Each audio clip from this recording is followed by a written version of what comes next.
In today's video, I'm going to show you how I created these small chickens as one of the animals to go with a tabletop nativity scene. And as usual, my little crafty buddy is checking out my project. This is Shito, an offshoot name from She 1 and She 2, because I have two similar black cats. Shito is such a playful cat.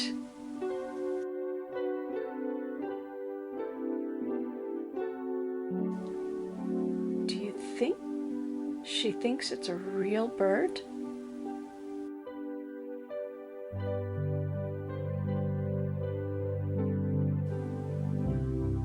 Hey, don't eat my chicken. Yeah, you.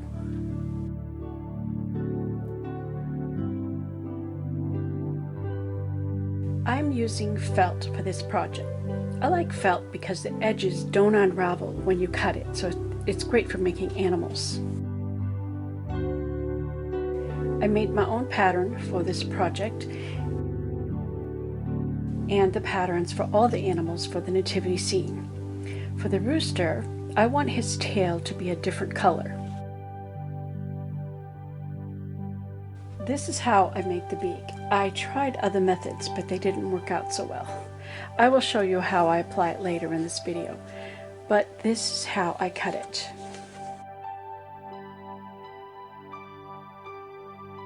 Another cat interruption, which is common in my everyday life. This is Carlotta, my oldest cat. She also likes to hang out near me. Well, I will show you how I do the beak later.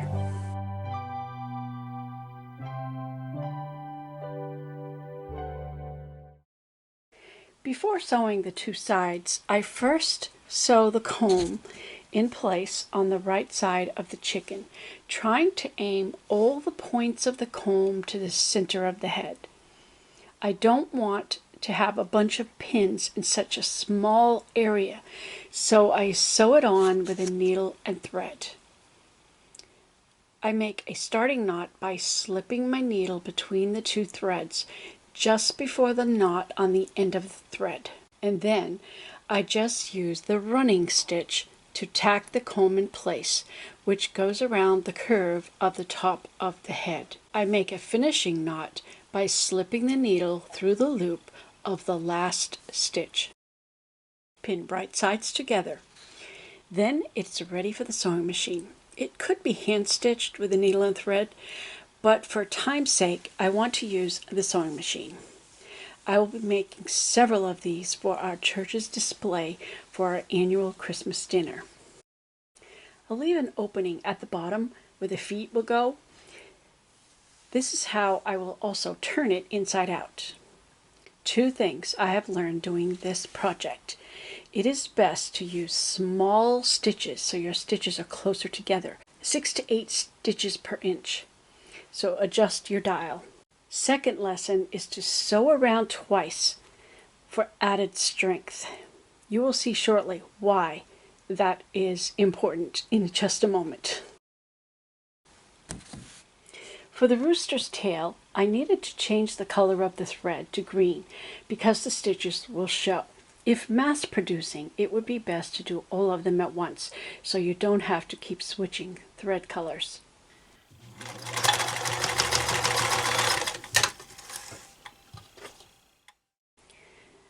Sew all the rooster's tails on at once if you're doing multiples.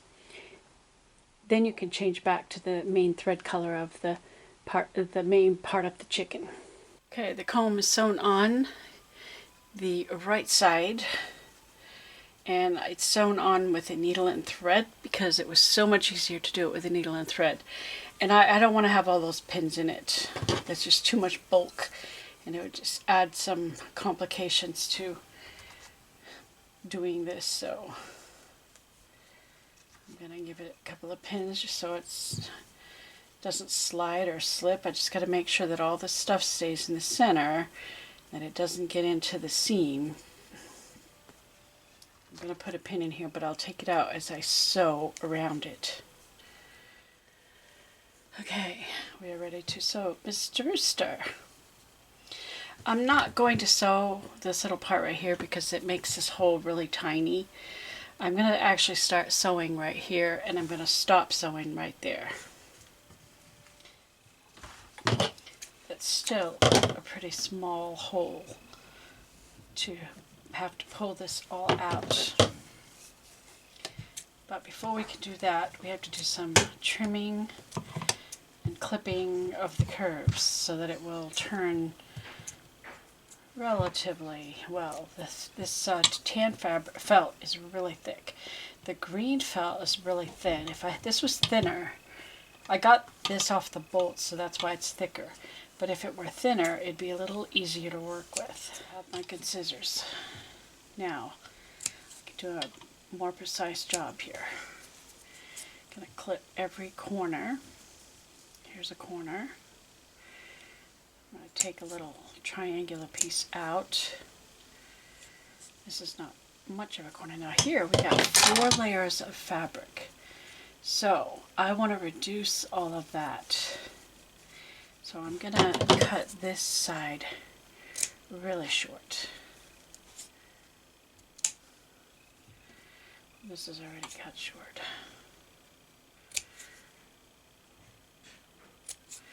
Well, actually, we don't need that much fabric either, sticking out. Alright. Oh, my stitches are right on the edge. I better go over that again. That's probably going to rip.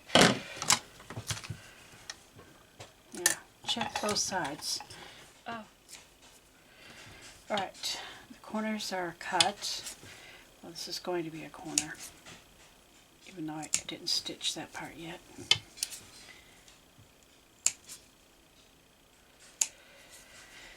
Alright, we want to shorten that off. I cut off this corner. Alright, let's see if we can shorten this seam edge. Alright, now the curves. We need to take a little chunk out of each curve. Little tiny triangles. Try not to cut across the seam.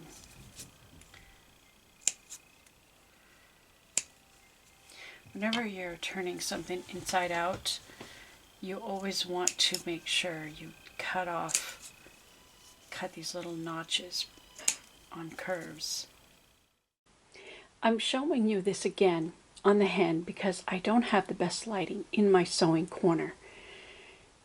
Clipping curves, trimming off corners, and notching all sharp corners and reducing excess bulk are very critical things to do when you're turning something inside out. If you don't do that, you will have issues.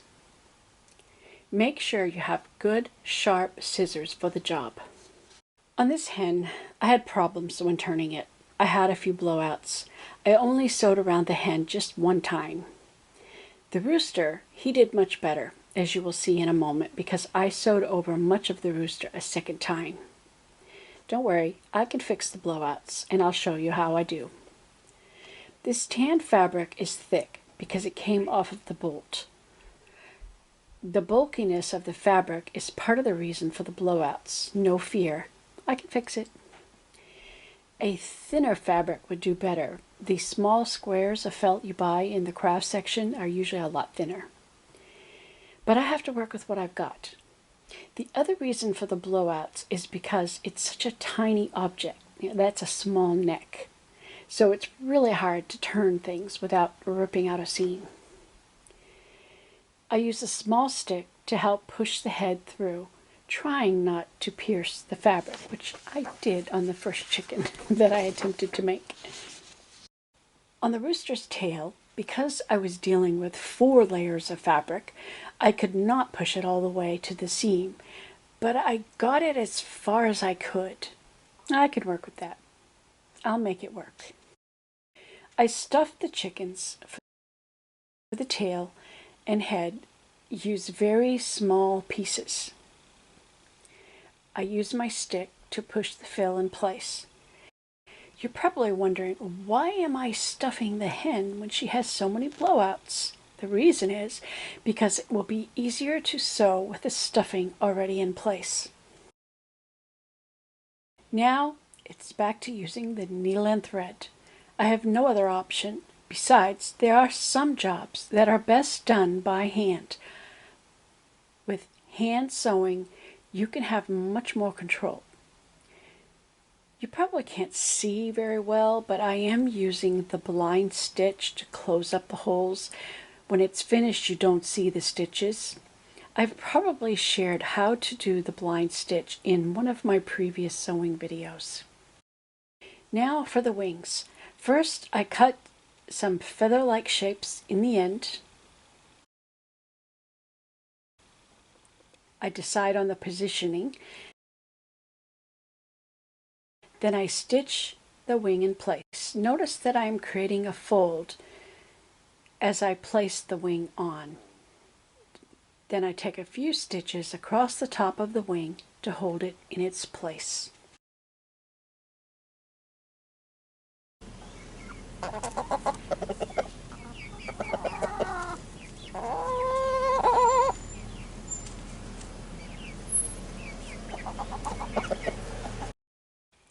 For the rooster's tail, I cut a few extra pieces from the green felt and hand stitched them in place.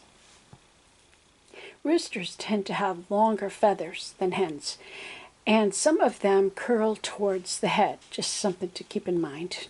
I also raise chickens.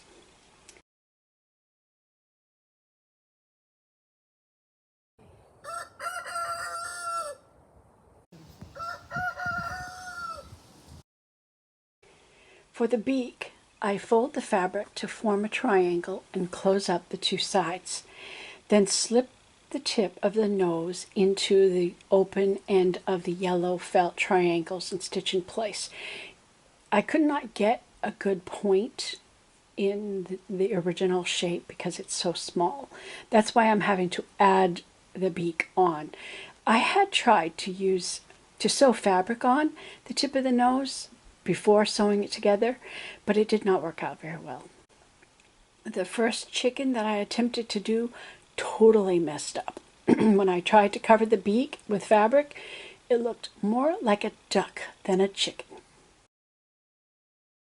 Perhaps I should do the rooster's tail the same way. Well, whatever, it turned out okay. I'm satisfied with the result. There are always new challenges to sewing tiny things, and so the process has to be modified to make it work.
How did I do the legs?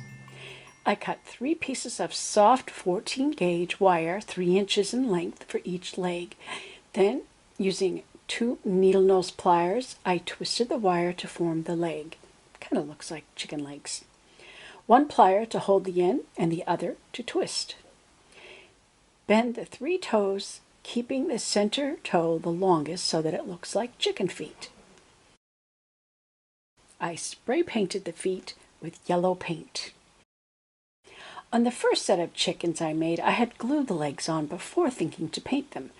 So I covered the animal with aluminum foil to keep them from getting painted when I spray painted the feet. It is better to paint first before gluing them on. I'm always trying different ways to learn the best methods to do things.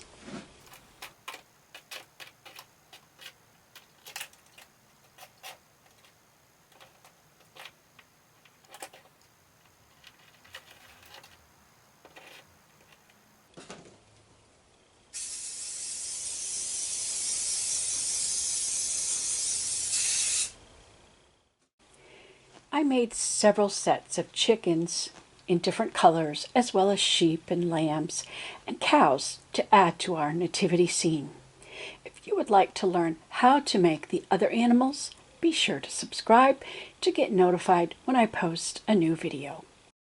I will also be posting videos on how I made Joseph, Mary, the shepherds, and wise men. I have already posted how I made the manger bed and the manger shelter. This could be a wonderful family project to make your own nativity scene together. May the Christ of Christmas reign in your heart and lives. Thanks for watching.